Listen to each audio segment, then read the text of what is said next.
Hi everyone, Nigel Saunders here. Today I'm going to be working on my Socotra Island bonsai forest. It's a mixture of desert rose, crassula, portulacaria afra, and there's even an aloe in there. Here's a look at the planting. So you can see the sand has gotten a bit green with algae, so I'll need to refresh that. I'll need to prune up the trees and the small trees that are designed to look like bushes. My aloe that's in the planting is beginning to flower, so I'll have to cut that off, unfortunately. Out front in the planting here, I have a crassula that's getting quite large, and I never did like the location of it. It kind of blocks your view looking into the back of the forest. So I'm going to repot that into its own pot. I think it'll look better without it. That is where I'll start today. I'll dig up this jade. So I'll just scrape away the surface here. And then I'll have to dig in, find the root base, and pull it out. So I won't disturb the roots. I'll just pot it up into its own pot. I'm going to plant it in this beautiful pot that Florence made. So I will just hold it in there at the right height and then add my bonsai soil around it.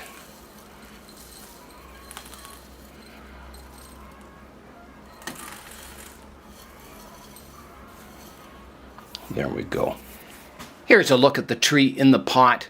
So my goal is to train these to look like the dragon's blood trees that are found on Socotra Island. They have a very unique umbrella-shaped canopy. So I'm going to water the tree and then do a little pruning up top. All right, here I go with the water. Give it a good deep watering, and then I'll let it dry out completely and just keep repeating that cycle. I'll come in now and prune the top of the tree. So the last time I pruned it down to about this level. So I will try and keep some of my new growth, so I can prune this one off right here, like that. This one to here. This one back here, right to here. Now this one is kind of straight. I need to prune it back. It'll eventually fan out, so I will prune this one back quite hard back to here, like that. And also the one coming out the back, it's getting a little funny looking. I'll prune that one back to there. Eventually growing them up into the canopy. Now there's a few here I can take the tips off of. Like that, and to here. Like that. And the one over here. Like that. So that's got the tree pruned up. It's ready to grow once again. And eventually this will probably be just a solo tree on its own, but it could be integrated into a landscape eventually. Here is a look at the landscape now without that tree there, and it looks much better. You can see into the landscape more. So next I'm going to prune up these little portulacaria afras that are supposed to look like little bushes. They're getting quite tall, so I'll prune them back quite hard. Alright, I'll start on the one out front. I'll use my long scissors so I can reach in there. So this is getting quite tall. I think I need to hard prune it back, and I'm just trying to see where I could go right back here, and I will. So here I go, taking that whole top off. Next I have a tall one coming out the back here. I'll prune that back quite hard too, to here,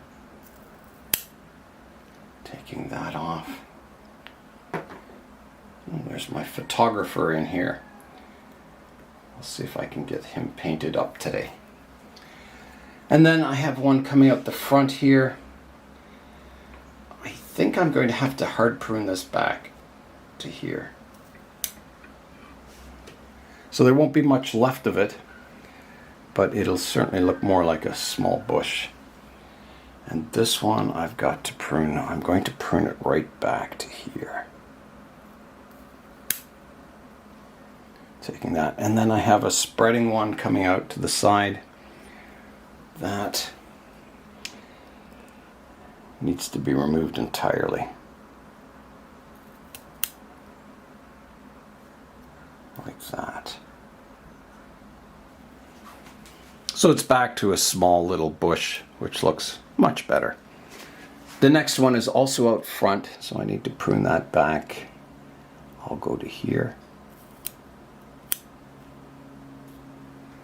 And then I'll just take the tip off this one. Like that. Next, I have one out at the left-hand side of the landscape, so I'll prune this back to here. And prune this one back just to tip off of it. And I think that one's okay. Next, I'll rotate around and work on this one back here, which has gotten very, very large. Well, I'll start by pruning the new growth off. And then I'll have to have a look at it and maybe do some hard pruning to kind of get it back to a small compact shrub. Here it is from the front view. Yeah, it's not the greatest looking little shrub.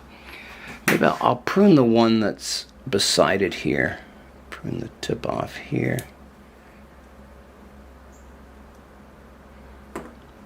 And this off here.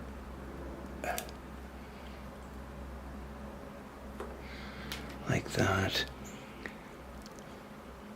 So I need to decide what I'm going to do with this.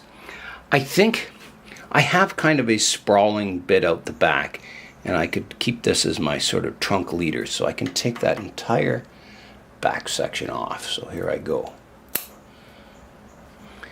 And then I have a branch going out the back I can take completely off also. Kind of simplifying it, making it more compact. And I'm thinking I could even take off. That's probably good there. It kind of tapers in. I think that's good. The next Portulacaria afra is way back here behind the photographer, so I'll rotate it around to the back and prune that one up also. All right, here I go. I'll prune this one back to here. A bit of a hard prune. I'll take this branch back to here.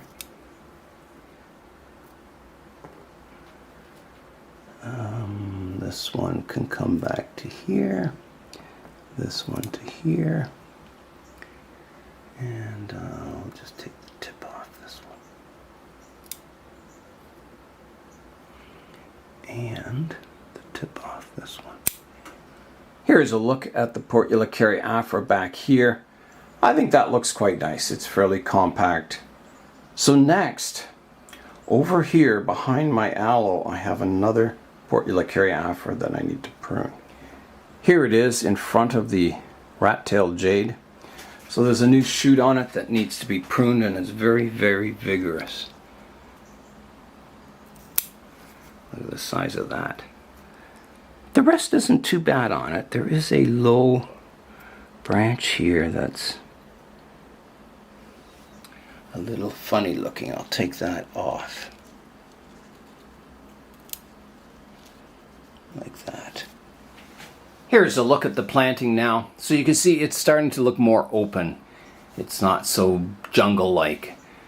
It's starting to look a little more like an arid environment instead of, a lush green environment.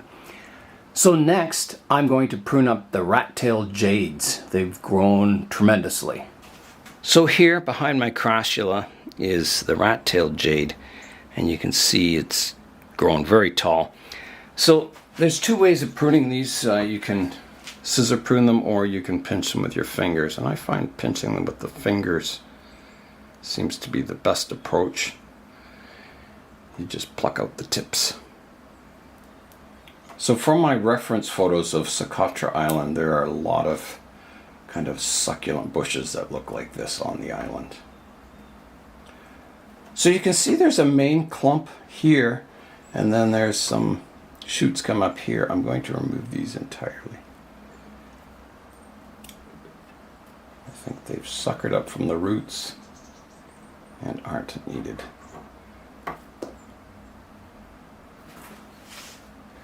So that's got that little jade pruned back to more of a bush size. Just doing a little shaping now, so it looks a little more natural. So just rounding the top of it a bit. I've got a couple more rat-tailed jades, and they're out the back here. So you can see there's a tall tree-like one here and a sort of medium-sized one here. So I need to prune those back. You can see on these rat-tailed jades that the trunks do get bare of leaves, but they do back bud on these bare trunks. There's a bud there, there's one over here. So you can prune them as hard as you want and they'll back bud. They're kind of ideal plants to grow as little tiny shrubs in this planting. Right now it's kind of the size of a small tree back there. So I think I want to take it back fairly hard. It's a little hard to see it from the front, but there it is back there. It still looks giant. Yeah, it's much too big. It doesn't look like a shrub. It looks like, you know, a big tree in the distance. So I think I've got to take it down further. I think I'll have to give it sort of the blue scissor treatment and just shear it down. I can't, it's very difficult to get in there with my fingers. I mean, I could, but I think shearing will work.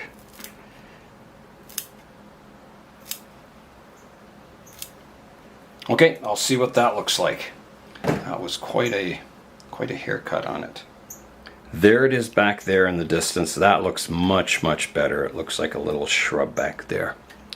Gives a bit more depth to the planting. It looks like it's a shrub way off in the distance. So I'll clean up all my trimmings there, and then I'll start on the next rat-tailed jade. I was cleaning up all the cuttings from the rat-tailed jade, picking them out. And there were several from the last time I pruned it that had rooted, so they root really easily from cuttings. I originally got these plants from Bonsai Jay, so thanks Jay.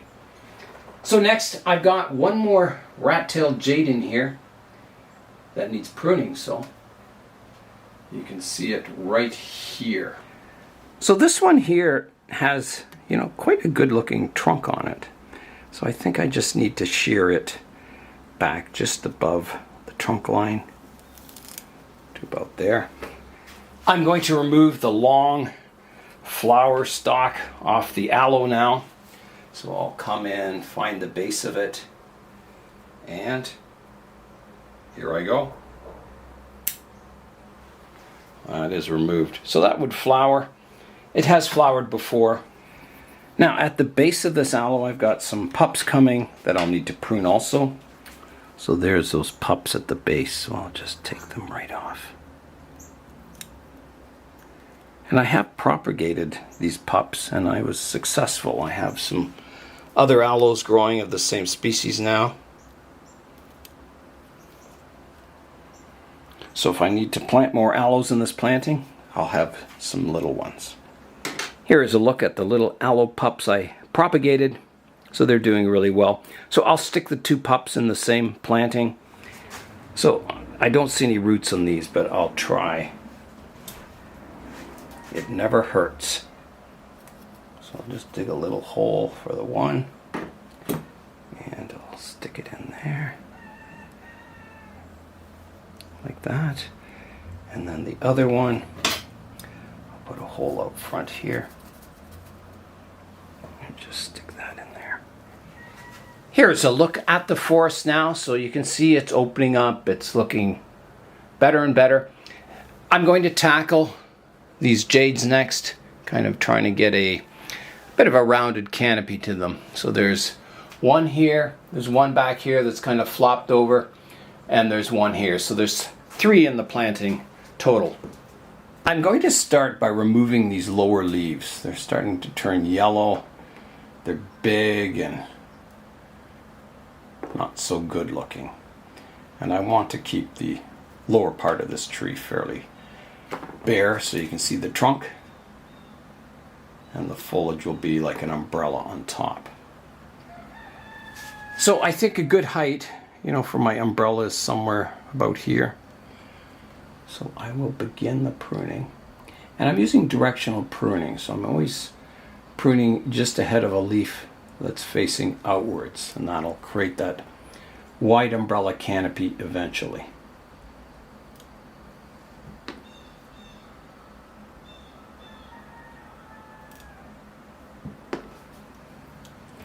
If I do develop a third trunk out the front, it'll be this shoot here. So I am going to take off these ones.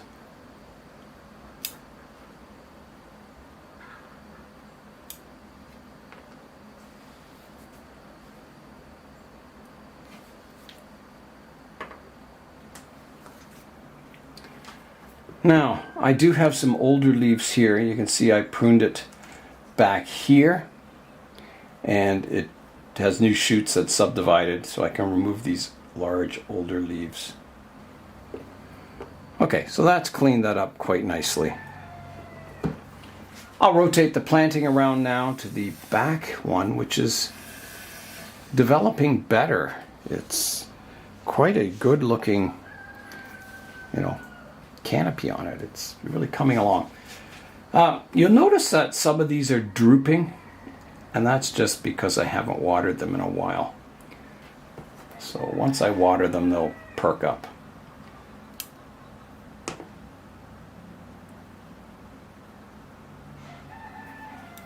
I think that's got it. I'll look at it from the front. It's kind of hidden back there, but I think it's looking okay. So the last one is flopped over here. You can see it out front. So I need to water that and prune it. I'm looking at the desert rose now. The foliage is looking good on all the trees except this one has a bit of browning at the edges. It's not too bad, and that was just from spring. It had kind of a rough time getting going, this tree. But it's all the new leaves are coming out quite nice on it now. So I don't think I could do much about that. It's a shame, to display a tree with the leaves looking like that. I think if I pruned them off, the tree would look very, very sparse. Maybe I could just prune off some of the major ones. So I will take this one off. Now, the sap on these adeniums is poisonous, so be sure you don't get it on your fingers and certainly not in your eyes. So I'll take that one off with the brown edge. There's one out front here I can remove like that. Maybe the tree will look a little sparse, but I think it's better to have it sparse than have these kind of yellow edges on the leaves. So I'll take a few more off, like this one's growing vertically. I don't need that. I think I better leave it at that, otherwise it'll look too sparse. I think I am done the pruning on the forest. You can see what I've removed, quite a bit. So next, I've got to get rid of this algae landscape and replace it with nice bright sand. Usually this algae is on a very fine layer, and it usually just kind of, you can lift it off and it kind of holds together.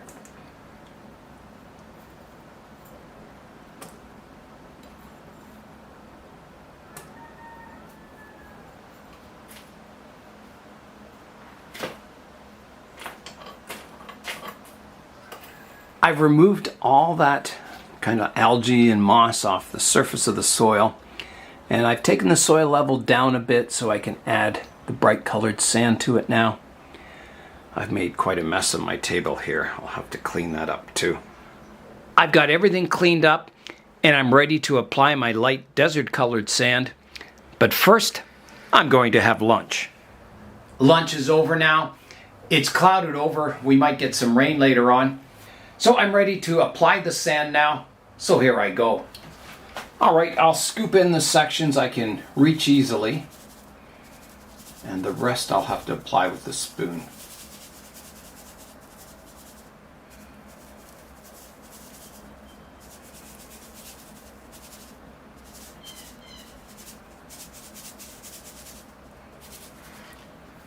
Okay, I'll switch to the spoon now.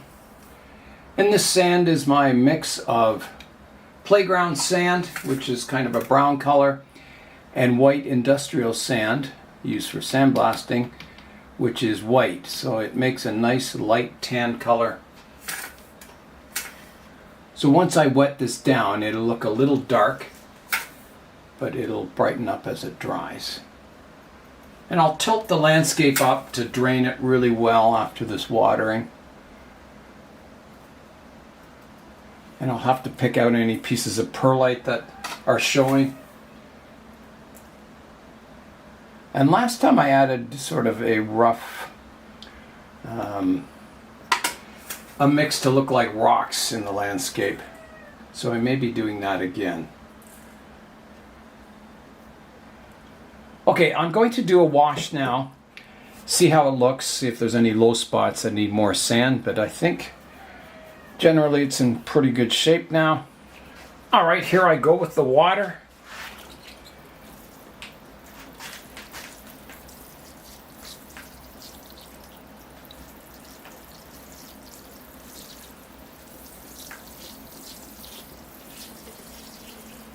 A good heavy watering for the planting. And then I'll let it dry out. Okay, that will do. Here's a look at the landscape now after the wash. So I have a lot of perlite to pick out of there. And then I'll take a look at photos of the landscape, Socotra Island. Check my Socotra Island against the real one. And see if I'm missing any details, like maybe more stones or gravel, and try and make it a little more realistic. I'm just using my tweezers to pick out all these little pieces of perlite and any debris that's fallen down, leaves. I have got the perlite picked out of the landscape.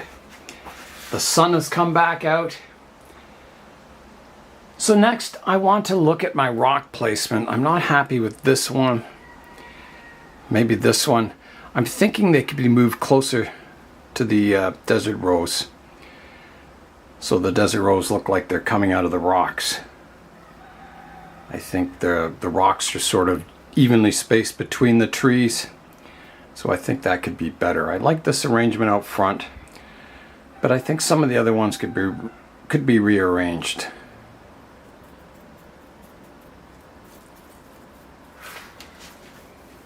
Yeah, I think it's an improvement to the landscape. I'll add some sand now around the new rocks and wet them down to kind of bed them in. So I'll fill in where my rocks were with sand, some of the older ones. Put some sand around the newer ones.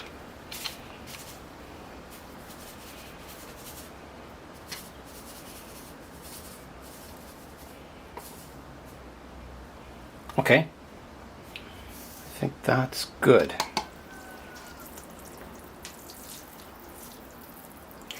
I'll clean up and then we'll come in and have a look at the composition.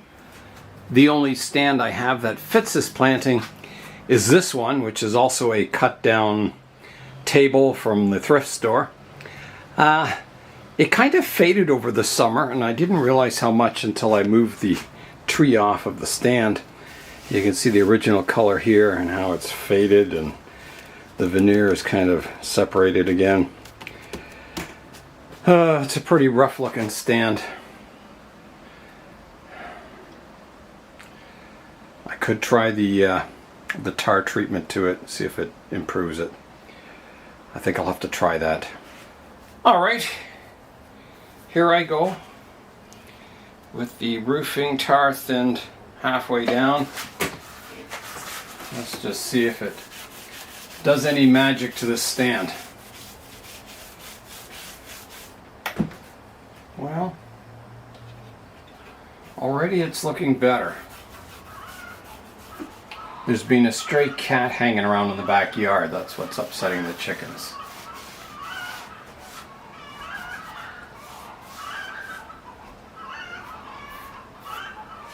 The cat doesn't bother them. It just bothers the chickens. Okay, that is done. We'll let that dry for a little bit and then try the Desert Rose Forest out on top and see how it looks. I put my Socotra Island landscape back on the bench here, and I hate to do this, but I'll have to continue this work tomorrow in part 2 of this series. I'm going to let the stand dry overnight. It's almost dry now, but I'll leave it overnight. I was looking at my reference photos of the Socotra Island and all the desert rose on it, and the ground is just littered with rocks. So I need to add that, some fine gravel all over it. And I don't want to rush it by trying to get everything done tonight. So that's why I'm going to leave it for part 2 tomorrow. I made a lot of progress on my Socotra Island desert rose landscape today, but I still have a little more work to do on it, and I need to pick out an accent plant to go with the forest. So that'll come in part 2. That is all for today. I'm Nigel Saunders. Thanks for joining me in the Bonsai Zone.